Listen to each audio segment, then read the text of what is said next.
안녕하세요. 대한민국의 방산 소식을 빠르고 정확하게 전달해드리는 대한민국 충성TV입니다. 국제 정세가 심상치 않습니다. 러시아와 북한의 긴밀한 공조가 예상되며 유럽과 중동 지역은 군사력 확보에 몰두하고 있습니다. 러시아가 일으킨 우크라이나 전쟁을 신호탄으로 세계에는 전운이 감돌고 있습니다. 러시아 우크라이나 전쟁 시작 당시만 하더라도 러시아는 단 3일 만에 우크라이나에게서 승리를 거둘 수 있다고 호언장담했습니다. 하지만 전쟁은 20개월 가까이 이어지고 있습니다. 약세로 평가되던 우크라이나가 전장에서 살아남을 수 있었던 건 무인기가 등장하며 상황을 180도 뒤집었기 때문입니다. 우크라이나에서 운영한 무인기가 러시아에게 강한 충격을 주어 전 세계를 놀라게 했고 세계 방산 시장의 흐름과 판도를 바꾸어 놓았습니다. 특히 무인기는 전 세계적으로 각광받기 시작했습니다. 대한민국은 일찍부터 무인기술이 혁신기술의 중심이 될 것을 확신하였고 한국항공우주산업은 차세대의 전술체계인 유무인 복합편대를 통해 미래 항공전을 선도하겠다는 계획을 수립했습니다. 현재 개발 중인 한국형 무인 스텔스 전투기는 미국의 X-47과 영국의 타라니스 같은 무인 스텔스 전투기 형태와 비슷한 보이고 있습니다. 최근 국방부는 스텔스 무인 전투기 개발에 더욱 박차를 가할 것이라고 밝혔는데 그간 공식 발표와 개발 현황 사이의 간극을 비교해 추측해본다면 현재 무인기 개발은 상당한 수준의 진도가 나갔고 이제는 마무리 단계에 이르고 있을 것이라고 전망했습니다. 이를 증명하듯 이미 인터넷에는 실제 기체로 보이는 사진 한 장이 공개되어 화제가 되었습니다. 현재 개발 중인 가오리 X2로 추측되는 이 사진은 어느 정도 개발이 완료된 모습을 확인할 수 있습니다. 실제 군사정보통의 소식에 따르면 비공개로 최초 시험 비행을 진행했다고 알려지기도 했습니다. 현재 공개된 자료에 따르면 개발 중인 가오리 X2의 길이는 12m, 날개폭 20m의 대형 무인기로 개발되고 있습니다. 국방부는 스텔스 무인 전투기의 시제품을 생산을 하반기 중으로 끝마치고 KF-21 전투기의 양산형 기체가 나오는 2026년에 무인 편대 비행이 가능한 다양한 핵심 기술을 도입하겠다고 공식적으로 발표했습니다. 이를 위해 국방부, 국방과학연구소, 방위사업청 그리고 국내 방산업체들이 협력하여 개발 중인 스텔스 무인 전투기의 성능은 벌써부터 기대를 한몸에 받고 있습니다. 또한 최근 국방부는 국방혁신 4.0의 일환으로 AI 기반의 유무인 전투체계와 그물망식 킬웹 작전을 도입할 계획이라고 밝혔습니다. 킬웹은 킬체인과 달리 그물망 같은 촘촘한 표적 처리 절차를 통해 북한이 핵 미사일을 발사하기 전에 미리 교란하거나 파괴할 수 있는 새로운 작전 운용 개념입니다.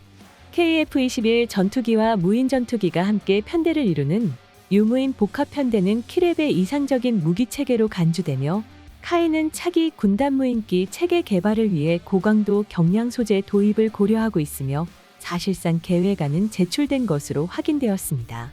또한 중요시되는 것은 전자전과 통신중계 등 다양한 임무 수행 능력을 갖추는 것입니다. 스텔스 능력은 특히 무인 전투기가 전장을 누비기 위해 중요한 부분입니다. 군사부서에 따르면 최근 한국군은 레이더 탐지되기 어려운 비행체 형성 설계 기술을 보유했다고 공식화했습니다. 스텔스 기능까지 적용된 무인 전투기는 AI를 활용해 미래 공중전의 필수 무기체계로 자리 잡을 것입니다. 특히 국산 초음속 전투기인 KF-21과의 유무인 복합편대는 미래 공중전에서 우위를 차지할 한국의 독자적 게임 체인저로 각광받고 있습니다. 국산 초음속 전투기인 KF-21 전투기와 가오리 X2가 유무인 복합편대에 직접적으로 운용될 기체입니다. 마지막 시제기까지 모두 비행에 성공한 KF-21 전투기는 내년부터 양산에 들어가며 2026년까지 2200회 시험 비행을 모두 진행하고 블록2 개발까지 원활하게 진행할 예정입니다. 국방부의 발언에 따르면 KF-21 블록2에서는 무인기 편대와 KF-21 유인 통제기를 함께 비행하며 다양한 편대를 구성하고 효과적인 작전을 수행할 수 있도록 준비하고 있습니다. 이를 위해 KF-21 전투기는 저피탐 설계를 활용해 생존 가능성을 향상시키고 독자적으로 개발한 첨단 항공전자기술과 국산 무장까지 탑재할 계획을 세우고 있습니다. KF-21 전투기의 유무인 복합편대까지 추가된다면 경쟁 기종과 비교해 생존성 향상은 물론 공격력까지 높아질 것으로 기대됩니다. 또한 스텔스 무인 전투기가 KF-21 전투기와 함께 공중 임무를 수행하거나 무인기로만 구성된 전투 임무를 수행하는 역할도 하게 될 것입니다. 한국항공우주산업이 개발한 KF-21 전투기와 KUH 수리온, LUK 소형 다목적 헬기까지 함께 운용되는 다양한 유무인 복합편대 구성에 대한 계획과 연구도 진행 중입니다.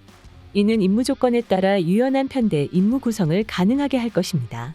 이를 위해 편대 간의 임무 분산, 지능형 통제 시스템 개발, 자유화된 임무 수행, 전술적 고기동 능력 확보를 주요 목표로 하고 있습니다. 무인 스텔스 전투기의 개발이 완료되면 이를 다양한 전투 임무에 활용할 수 있습니다.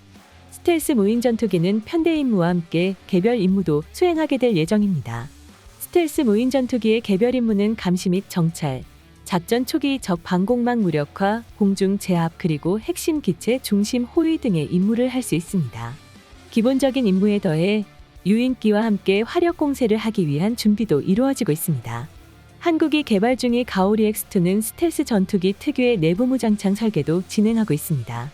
일반적 스텔스 무인기와 차별화될 수 있게 광대역 스텔스 형상을 취하는 가오리 X2는 내부 무장창에 고성능 유도 폭탄과 공대공 미사일을 장착할 수 있도록 설계되어 있습니다. 가오리 X2가 핵심적인 전술 임무를 수행할 수 있도록 제작되어 전장에서도 더욱 핵심적인 열세가 될 수 있다는 것입니다. 스텔스 무인기 고유의 능력으로 중국과 북한의 방공망을 무력화시킨 후 은밀하게 적군의 요충지를 타격하고 빠르게 이탈하는 임무 수행으로 아군의 인명피해와 위험을 줄이고 적군에게 치명적인 위협을 가할 수 있습니다. 이러한 임무 수행을 성공적으로 완수하기 위해서 자체적으로 개발해내는 스텔스 엔진도 중요한 요소입니다. 이를 위해 국방과학연구소와 하나 에어로스페이스는 터보팬 엔진 국산화도 본격적으로 추진하고 있으며 이미 소형 무인기에 필요한 엔진은 독자적 개발을 완료했고 가오리 X2에 장착할 국산 엔진 역시 테스트 작업을 진행 중입니다. 가오리 X2에 장착할 국산 엔진 개발은 매우 중요한 사항입니다. 항공 엔진의 독자 개발은 국산 군용기의 완성과 운용의 독립을 의미하며 이는 국제 의존도를 줄이고 자주 국방을 실현하는 결정적 계기가 됩니다. 국방과학연구소는 순항미사일 개발 과정에서 단계적 엔진 기술 개발을 통해 18,000 파운드급 엔진 설계를 마친다는 계획과 올해 안에 가오리 X2 스텔스 무인 전투기의 생산을 마칠 것으로 알려졌습니다. 이렇게 카이는 그들의 노력과 연구를 통해 차세대의 전술 체계를 구축하고 전 세계 항공전에 대한 경쟁력을 향상시켜 나갈 것입니다. 또한 한국산 KF-21 전투기 수출에 있어 세계 전투기 시장에서도 높은 경쟁력을 보여줄 수 있을 것으로 예상됩니다. 향후 스텔스 기술이 적용된 KF-21 전투기를 통해 유무인 복합 편대는 미래 항공전의 핵심 플랫폼으로 그 빛을 발하게 될 것입니다. 한국항공우주산업은 이를 실현하기 위한 차세대 전술 체계를 구축하고 개발해 나가고 있습니다. 무인기와 유인기의 유기 정연계를 통한 전투력 강화는 국가안보에 엄청난 기여를 하게 될 것으로 판단되며 6세대급 기술인 유무인 체계 개발으로 대한민국은 세계적으로 놀라운 경쟁력을 갖추게 될 것으로 전망됩니다. 한국 전쟁의 폐허 속에서 군사, 경제 강대국으로 오르기까지 모든 것이 굉장히 빠르게 이루어졌습니다. 한국의 빠른 발전은 세계적으로도 그 유래를 찾아보기 힘들 정도입니다. 모든 것이 힘겨웠지만 다만 한국인들의 의지 하나로 이 자리까지 오게 되었습니다. 자주국방을 실현하기 위해 우리 기술개발진들을 응원합니다. 지금까지 대한민국 충성TV 시청해주셔서 감사합니다. 구독, 좋아요, 알림 설정해두시면 언제나 좋은 소식 전해드리겠습니다. 즐거운 하루 보내세요.